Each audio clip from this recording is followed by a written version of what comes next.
Welcome to Elements of Design. I'm the flower man, Wayne DeBey, AIFD, and we're at the Flower Nook today. I'm going to show some ideas for Christmas, some a little traditional, some maybe not as traditional. So let's start off with one that I would say is not quite traditional.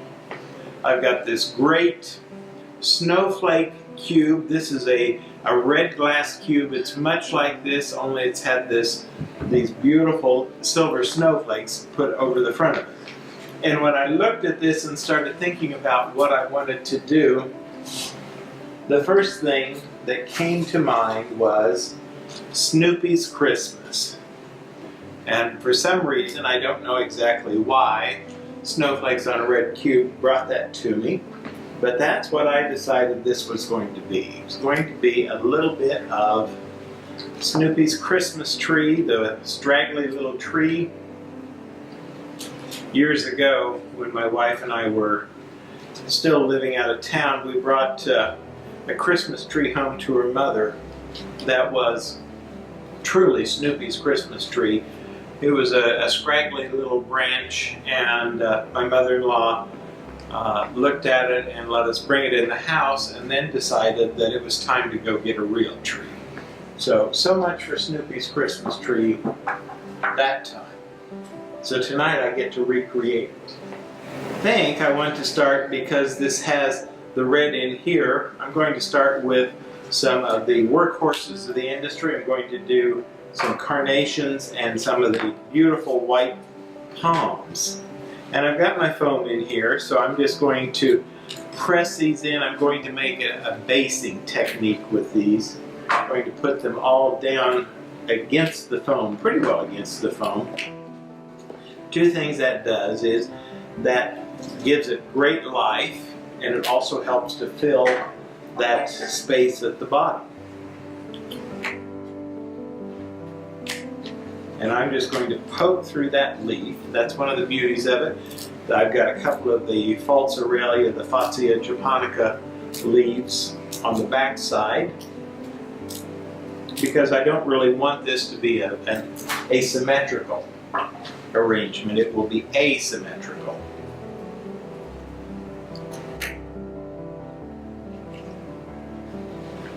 And we're going to come in and just kind of, it's not quite a pave, although it might be getting awfully close to that technique.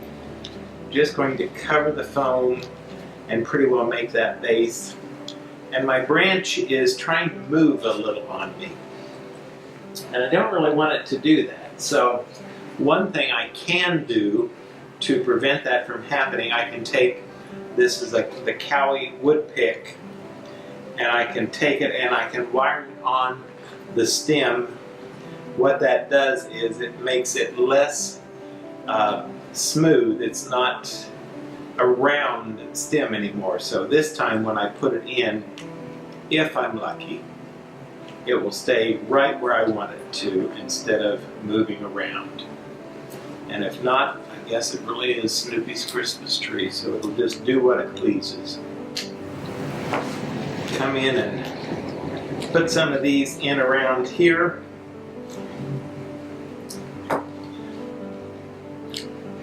This whole arrangement, because it is so low and against the foam, should have great lasting quality. I would think you would have 2 weeks or longer easily out of an arrangement like this if you don't put it in too hot of a room and if you keep it watered. Two requirements. You do have to add water to the flowers when you get them at your home. And if they're in a vase and you can see the stems, it's a real nice thing to do to pull them out and give them a little clip and put fresh water. I brought a big, beautiful open rose, and I'm going to take a couple of those guard petals that have a little damage on them. I'm going to take those off. And now, I'm going to give it a nice sharp cut. And see, this is about the height of the container. I don't really want it to be a whole lot more.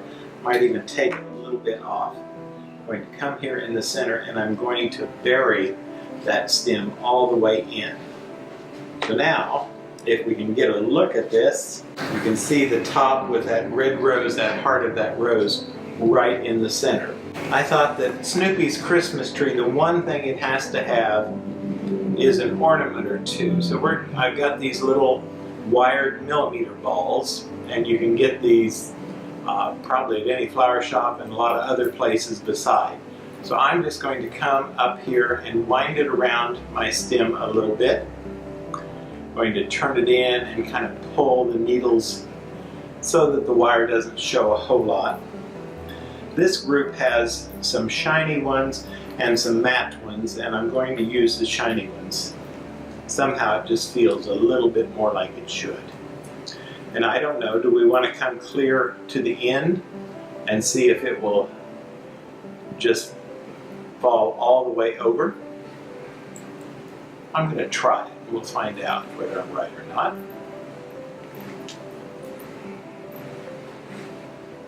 Aha! That is more like a Snoopy tree, bending way over with the weight of the ornament.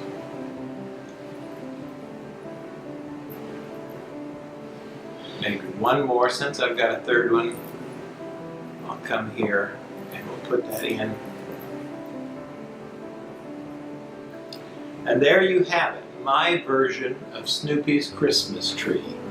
It's fun, it's simple, it's not a big, overwhelming arrangement. It'd be great to send to friends and family.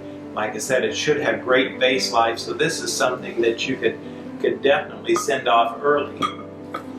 Gonna scoot it over here, and I would show, after the fact, that cube has the snowflakes on the side, but they make great votive holders. So once the flowers are gone, then you can simply drop a votive in and use it through the rest of the season. My second choice for design is a very traditional look.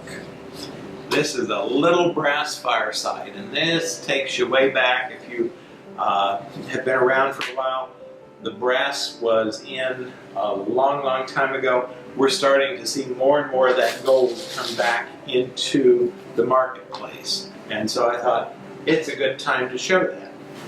So I've come in and I've started greening this, and I've got the oasis in here.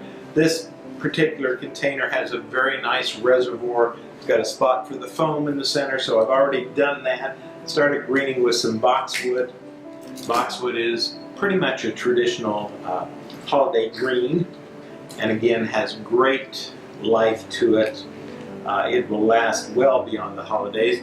I've got some of this beautiful Port Orford cedar, and one of the hallmarks of Port Orford is that it gets these tiny little cones on it.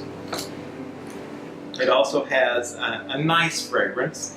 It's not like the old Eastern red cedar that we've got here that sometimes smells a little stinky to my nose. So I like the Port Orford. It's not as bristly as the local cedar, and it works a lot nicer when you're doing this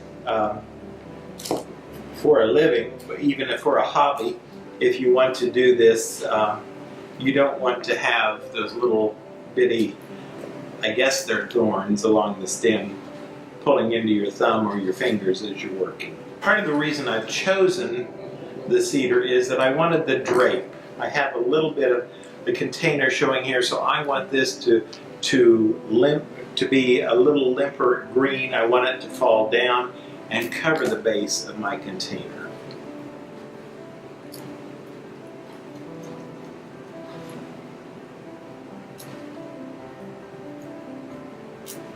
Got a lot of fun things that we can work with this time of year. A lot of the containers, like I said, this kind of harkens back, but it's also on the front edge as we get back into that golden phase again. Silver and nickel ruled the holidays for so long, and it's still there. People will still be using it, but I think the gold is going to make a little more of a comeback each year. That's my prediction. Find out if I'm right in a couple of years.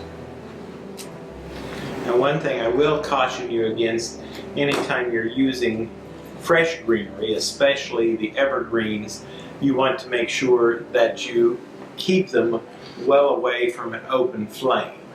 They do have resin in them, and although these are well hydrated and wouldn't catch on fire immediately, they will catch on fire if you have it hanging over a candle.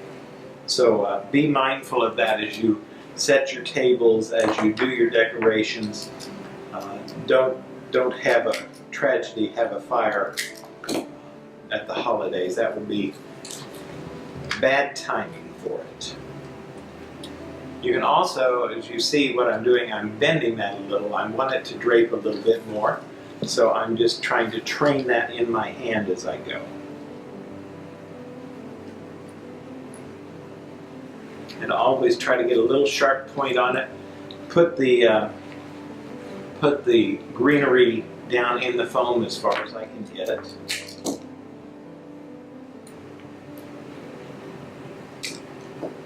And I want to have those blunt ends cut out of sight if I can help it. Now, this is a nice natural look. If you wanted something a little more shiny for the season, there are glitters, and you could hit this with some gold glitter and put that gold presence on top of it. But I think for right now, I'm content with the natural greens, and we'll leave that as it is.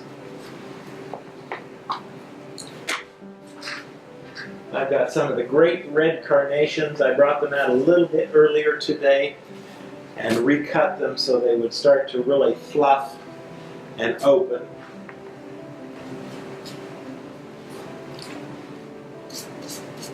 Carnations are often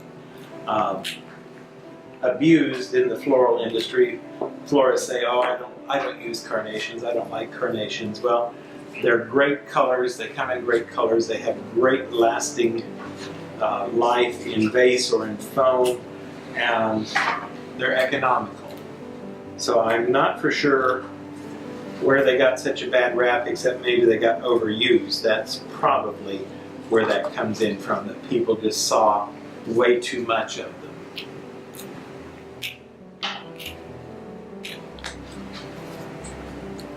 But don't just automatically say, "Oh, I don't like carnations." Ask if you can see some of the newer styles, because there are beautiful new carnations in addition to the traditional ones. And they come in colors that we don't always see other flowers in. I'm doing this in again, it is a fairly traditional sort of open look, but it could be masked tighter, much like I did on the first one on the tree. I could almost pave them in. I don't want to, in this case, I don't want to break the handle, if you will. I don't want to be above the height of the handle.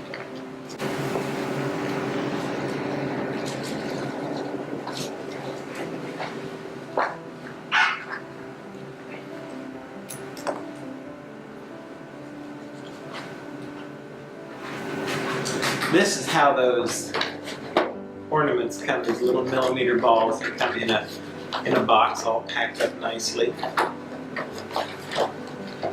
all taped in securely.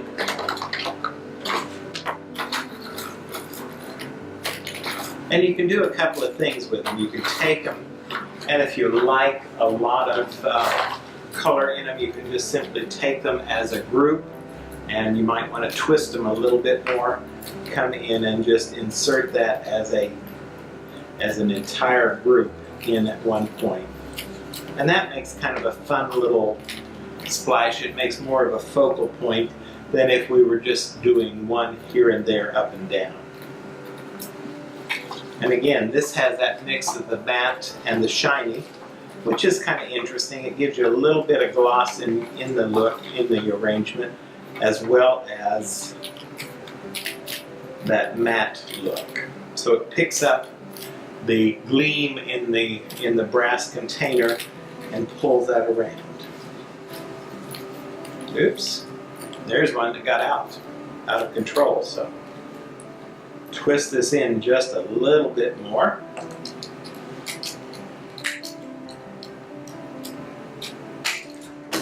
Find the sharp spot on the blade of the scissors.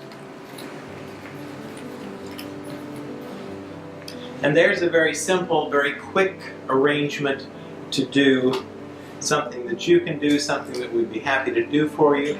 Again, not a whole lot of product. I've really used 6 carnations and the greenery in addition to the container. So not a whole lot. If you wanted to dress this up more, you could add, obviously, take some of the white palms and tuck them in. You could take a little bit of some sort of berry, maybe holly berry, or there are hypericum berries that would be in reddish tones that would go in here very well. Ribbon is always a possibility to go ahead and add to it. And although it's early in the season, I've been able to get some really great greenery.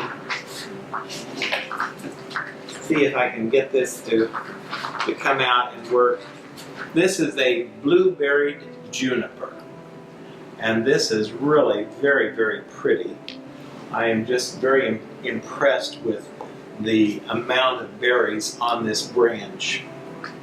And it's a big, thick stem, so I'm going to give it a bit of a cut.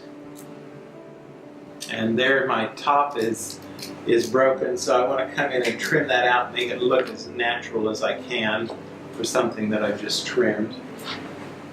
And I thought maybe a basket would be a great way to do this particular arrangement. Now, I have a liner, a big heavy-duty liner in this basket, and that's always important to have something like that inside your container so that you don't have it leaking. And it sits up just a little bit above the container. I could take some Spanish moss and use that to help cover my container.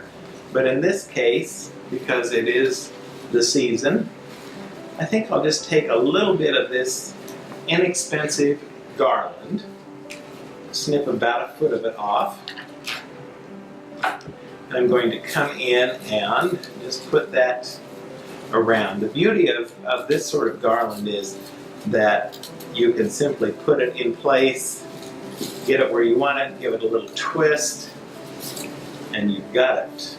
It will stay there. And you can shape it.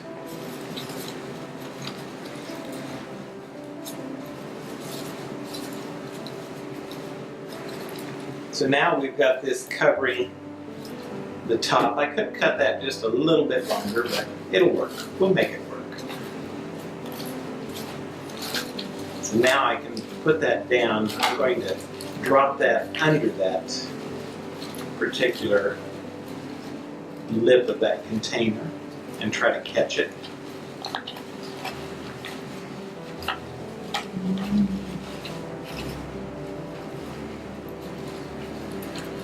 Tuck in a little on this side.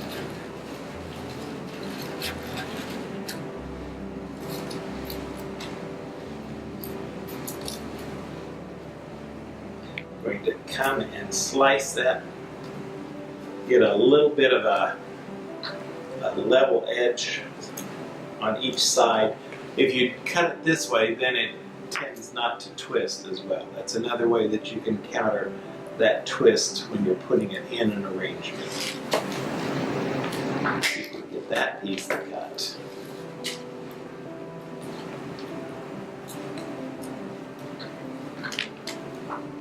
A few berries falling, but just shake them off, and hopefully you won't have too many falling when you place it wherever you're putting it in the end.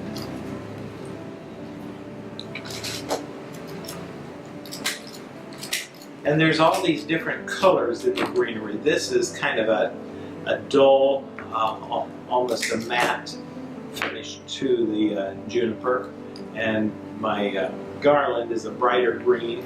I probably will try to find something, if I can, to pull a little bit of that brighter green up and into it as well. So this could be back to my original. I could take bits and pieces of this pine This is, they sold it to me as some sort of Japanese pine, and it's rather sparse, but I liked that about it because it wasn't a real heavy, dense pine. And a little bit later in the season, we'll start to see the silver fir, the Douglas fir. They don't have quite as good a base life as some of the junipers and the other pines. So they come on later in the seasons when we really start to use them. But for right now, we'll just do a little bit of this to help fill in.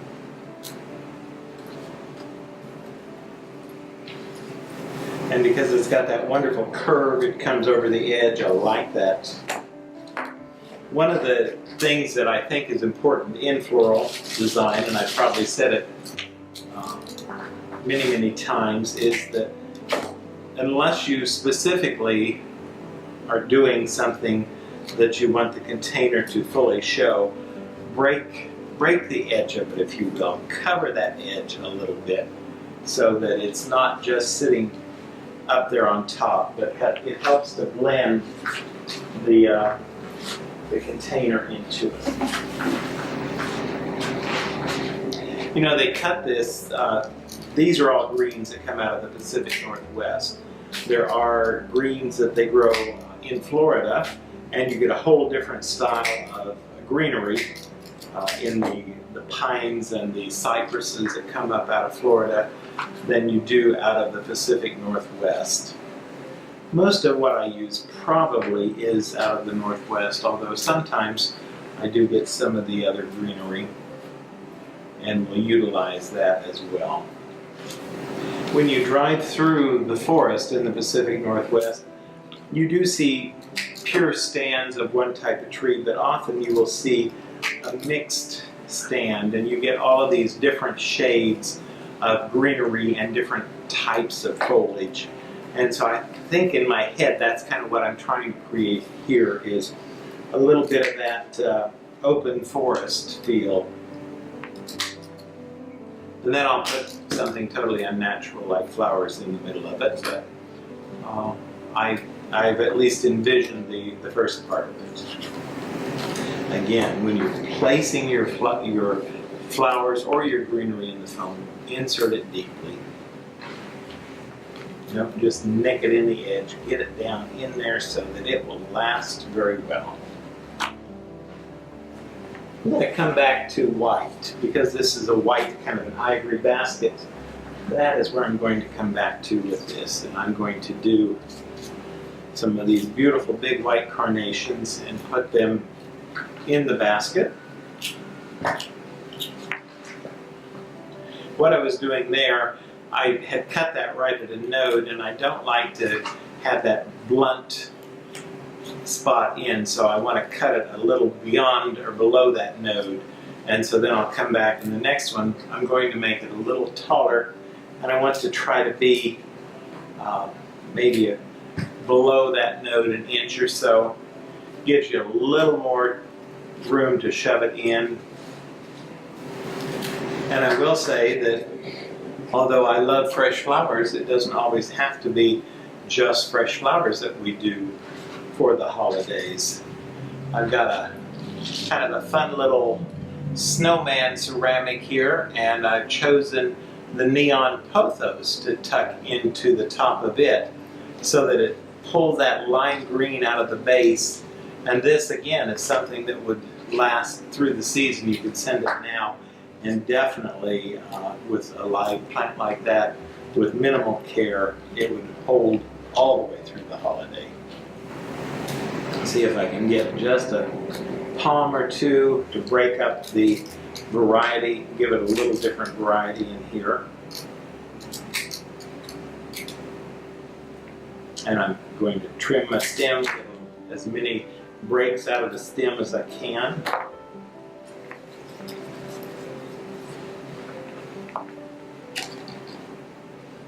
And I know I've got the back to you, so I'll try to turn it around and work on the front side a little more.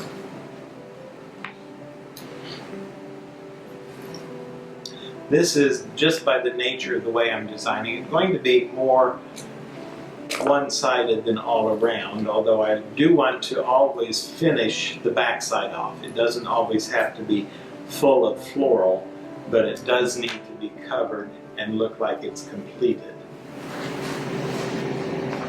And I have a trio of big red roses that I'm going to plop in to this arrangement. Again, I'm taking that guard petal off. It had a little tear in it. And, you know, if I were doing this for myself at home, I might leave that on. But if I'm doing it to send to a customer, then obviously I need to make sure that everything looks as good as I can make it. I can present it as well as I can. And there you have a basket for Christmas, a basket of Christmas. And that's really what I've got to tell you about today. As we get a little further into the season, next month we'll move on to some other ideas, maybe go more into centerpieces, but these are all kind of early season things that you might want to send to friends and family to help get them in the Christmas mood. I'm the Flower Man, Wayne DeBey, and I thank you for watching.